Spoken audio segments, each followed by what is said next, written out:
sinabi dito, Wolf. Pero so far, looking at the drafts, kanino ka ba mas papabor sa ngayon? I like the Kimi and the carry. Ito yung na-expect natin doon sa second phase. Just looking at the banning coming out from TLPH, parang ito yung sinasabi ng draft nila. So, I like this ender para sa TLPH. All right, and there we have our drafts locked in for game number 1. San Juan Arena! Papasok na tayo sa ating game number 1. Ibato na natin sa ating mga casters. Dito na natin makikita kung sino nga ba ang unang makakaisa sa dalawang kupunan na ito. Kung sino nga ba yung magmamarka ng 4 sa 3 panalo na nakita natin sa pagkikita nila sa regular season. This is the first meet-up at Recta Grand Finals pa para sa Falcons and Team Liquid. Yeah, magandang salpukan ng ating makikita ngayon kasi si JP ay nanggugulo kagad. Expected naman to, may mga cut kagad na mangyayari pero si Flopat ay nahihirapan ata dito. In early first blood pa, pero flicker na gamit din ni Sanford. Makukuha naman ni Flap ang kanyang kagustuhan. Nagkasukatan kagad sa XP. Buti umabot ng level 2 si Flap and katabi niya lang yung bush. So he was able to sustain and regenerate some of the HP. Pero Falcons grabe yung dami nilang natutunan dito sa playoffs. Pati sila umuonik gambit. Ang likod nararamdaman ni Ogwin at critical kagad ang roamer dito ng Team Falcons. Pero gusto ko yung ginagawa ng Falcons dito. Naging super agresibo at si JP ata ang mapupuruhan. Hindi niya natapakan yung burger dito ni Ogwin. Pero tuloy-tuloy pa rin ang paggugulo ng Team Liquid. Papasok pa nga sila dito sa may orange buff. And mga kapatid, Midnight Burrito, inilagay ko yung sarili ko sa sapatos ng mga international viewers. Parang hindi ko maintindihan yung MLBB na nilalaro ng dalawang to. Parang may iba silang sinusunod na rules. Pare, ginawang Lord yung green. May green dance. Kasi sobrang importante ng mga level 4. Pagdating ng Turtle and Team Falcons, sa perspective nila, okay lang yan. Kahit anong mangyari, i-delay lang namin ang the GOAT.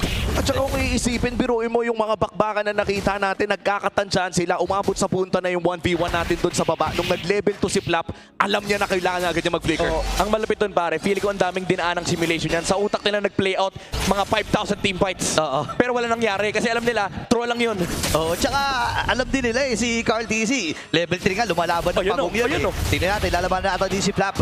Pero siya ay napuruhan dito. Phantom City, nagamit din ni Kyle. Pupuntahan si Carlito, kalahati ang kanyang HP. Pero nandito na to the rescue si Daddy JP. Malayo-layo pa naman ito si Sanji. Papasok pa rin dito si Ogwen. Pupuruhan niya si Carl TC.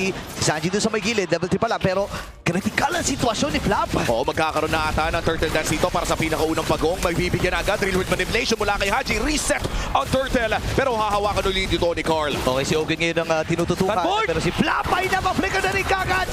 At nandun na rin yung traction pulse para kay Sanji at malayang makukuha. Dinagot ang pagong. Grabe talaga tong 4 horseman men.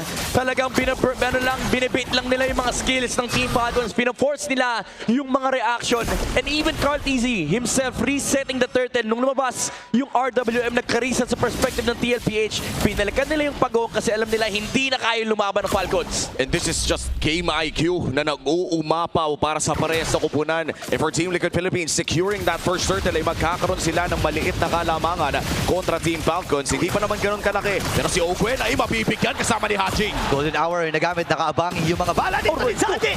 Napakahatilan talaga. Pero hindi pa sapat yung magandang damage dahil nga medyo makunat din ito si Ogwen. Buti na lang nasaktuhan, nasa glue nakatutok yun. Pero parang kung ibang tao ata, sure ball patay. Pero yun yung nakakatakot dun kasi kapag naka-on yung red bar o yung passive ng Kimi, after nung Golden Hour, walang pakialam yan kung sino yung nasa frontline. Kasi tatagos lahat ng mga bala mula dito kay Sanji. So kailangan din mag-ingat ng Team Falcons dun sa walking reset button ng TLPH. Tsaka parang nakakatuwa doon ay kaya nilang i-pull off yun ng casual.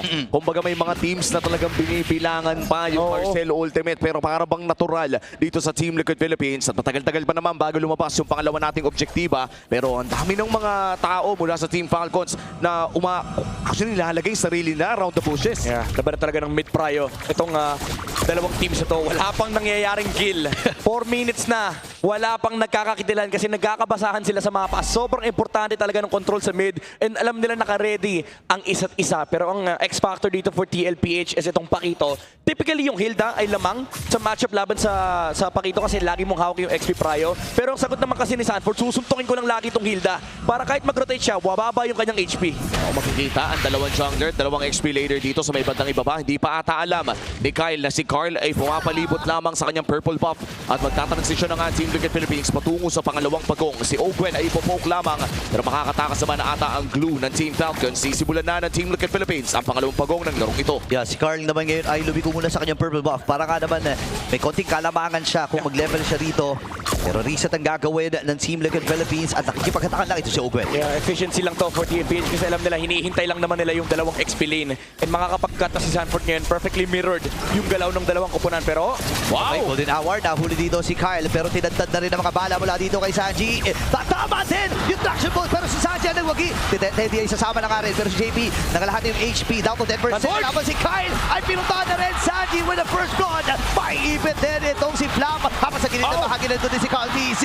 Papatayin na rin itong si Flap at tatlo ang tutumba para sa Team Liquid. 3 kills, 2 turtles. Team Liquid Philippines ay makakalabang na ng 2,000. May invade pang magaganap mula sa coat. yung force talaga ng TLPH, men, ito yung mahirap kalaban. Kapag ikaw yung Team Falcons, parang lahat ng bato mo ng skill may trade na kaakibat. And for TLPH, even though nauna sila sa trigger with the golden hour, hindi nakuha ng Falcons yung pagong. And itong shield na to ay tumulong para sa frontliners ng TLPH na labanan yung Leomord. And then yung extra utility mula dun sa Platinum Stop, pati sa knockout strike ay naging enough para kontrolin si Kyle. Early swap as well para sa side laners ng Falcons and Team Liquid Philippines. Si Sanji ngayon ay pumapalibot kay Sanford, making sure na mukhang kontrolado nila itong bottom lane. Isang minuto pa kasi bago lumabas ang panguling pagong ng larong ito. Looking at the items, lumalabang na ata ng 1,000 itong pakito ni Sanford. Iiwas muna si Sanford pero si Carty tama yung taunt. Nasa gilid na rin ito si JP. Pipicture niya ba? Hindi, wala. Meron naman siyang ultimate pero hindi niya muna basta-basta gagamitin yung kanyang golden hour. Tuloy-tuloy lamang din si Sanji. River preparation na nagamit kasabay ng Blaze. Do it! Pero solong-solo at ni Sanji ito. Siya'y mamamatay pero makakabawi din naman si Sanford. Ipag-ihigan niya ang kanyang sansan. Pero si Carl ay nakakuha din. At hinanap niya kung nasa alin itong si Oge. Natunaw lang kagad. Ang ganda sana ng start ng Falcons. Teka lang! Di pa matatapos ito. Si Haji ngayon ay may ipit din! Walang flicker si Haji Pantakas. At si Flap naman ngayon ay pinapasok na sa loob ng turret. And Team Liquid Philippines, nakauna kagad ang Stampede. Parang pag may nakikita to Team Liquid na hindi na nakikita ng normal na MLPP player. Kaya nga eh, alam mo yung ang ganda ng setup ng Team Falcons, hindi naka-ready. Teka lang, ayaw pabigyan! Ayun ang pressure line nagamit din! Sanford with another! Oh my goodness! Grabe ang Team Liquid! Tila ba'y naging hunting ground ang bottom lane at sa mid lane si Haji na naman ang bibigyan! Wala pa rin siyang flicker, men! Sinasamantala ng Team Liquid Philippines sa pagkakataon ngayon na atras na rin. Ito si Sanford, Phantom City Golden hour! No way! Sanji! Si Sanji! Tinagdan ni Sanji dito ng mga bala. Ngayon si Kyle ay nangangalahati. Flicker na gamit na rin ni Owen. Sa sakripisyo na nila si Flap. Bagsak na naman dito si Flap. Tapos si Carl nagpapagong lang, men. Wow. Tuloy-tuloy na objective from TLPH. One by one mistake from Team Falcons. Ayaw pa! Ayaw talaga tumigil! Oh my goodness!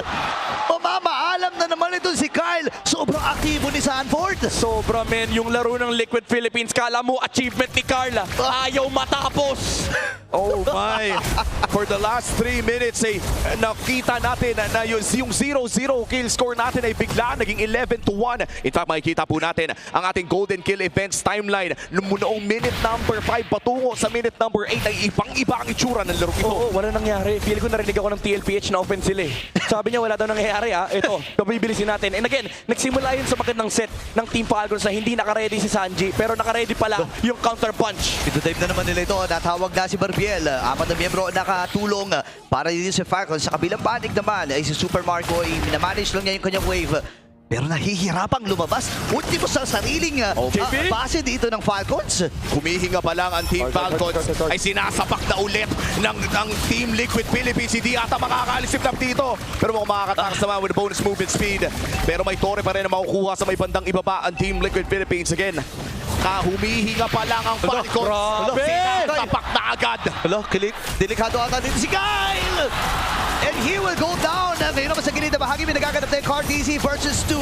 Sasama na yung Super Marco. my God. Ay bagsak yung Precious Rod. Dahil nga makunat itong dalawang ito, ay sasama na rin si ang Team Liquid Philippines dito. Super Marco. And this time ay mapipicture. Ay, makakatakas din naman. Papatay itong si Ogen. At diretso na sila sa gitna. Nangolekta na lang ng bala si Sanji. Pero grabe yung TLPH, men. Saka nakakita na kanina 5 minutes, 700 lang ilamang nila. After 4 minutes, 10,000 gold lead Wow. para sa Cavalry. Hindi makahinga yung Team Falcons. Hindi makahanap ng espasyo si Super Marco makapag-farm. I go as far as to say na hindi na makatao yung MLBB na nilalaro ng Team Liquid Philippines. This is the fastest gold lead na nakita ko na nag-transition from a 0 to 0 mula minute number 5 patungo sa minute number 10. Biglang 10,000 ang hawak nila against Team Falcons.